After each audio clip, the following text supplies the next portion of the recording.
The Queensland Government is making Kindy free. It will be free for an additional 50,000 families. A colourful campaign selling a bold reform that's left many with more questions than answers.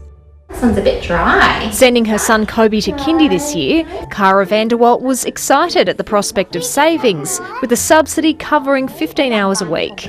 That was very exciting. I was like, oh, this is going to save us a whole bunch of money. But after her childcare subsidy and income were taken into account, Cara has saved far less than she expected. It hasn't actually been free.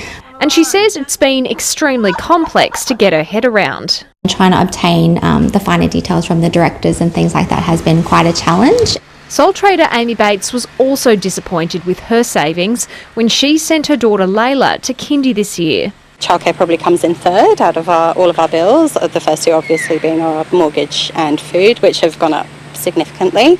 So yes, I'm working a little bit extra to cover the mortgage and shopping around to cover the extra grocery bills. Both families are among the 70% who have a child attending kindergarten at an approved Queensland daycare centre, which operate up to 12 hours a day.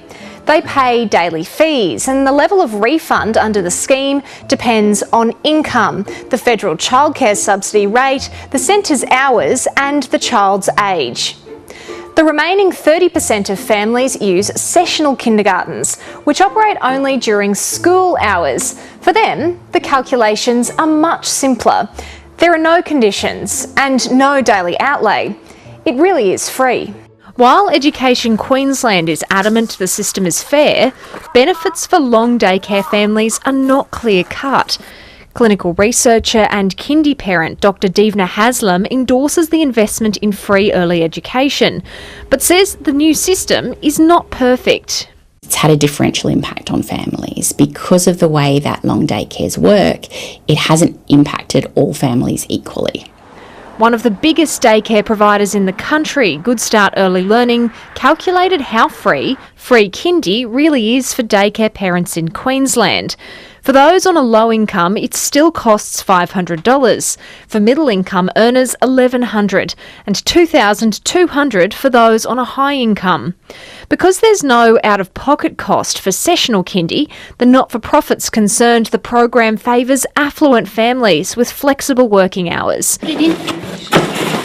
Other families are sending their child to kindergarten and then daycare to maximise savings, a situation described as absurd. It's basically they're going to two different schools. So from that point of view, we don't think that's optimal. Some childcare centres have discouraged families from the practice.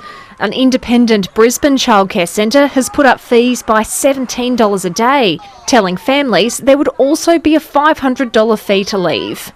Timbertot's Childcare told the ABC the fee increase was necessary, describing the free Kindy rollout as badly managed and ill thought out.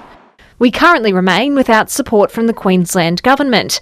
We, centres, are taking the blame for it as we're the point of call for parents and ultimately become the face of the problem, the statement read.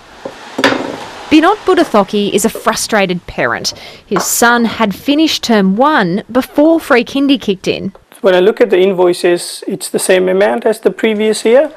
His son's North Brisbane centre told the ABC the issue has been resolved and families will be back paid.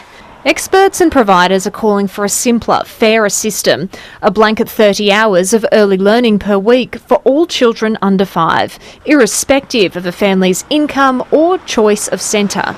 I would say that there would be very, very few families that fully understand how the Kindy, free Kindy subsidy works. There's a whole bunch of things we can do to make the system simpler and still ensure that there's reasonable return for taxpayers.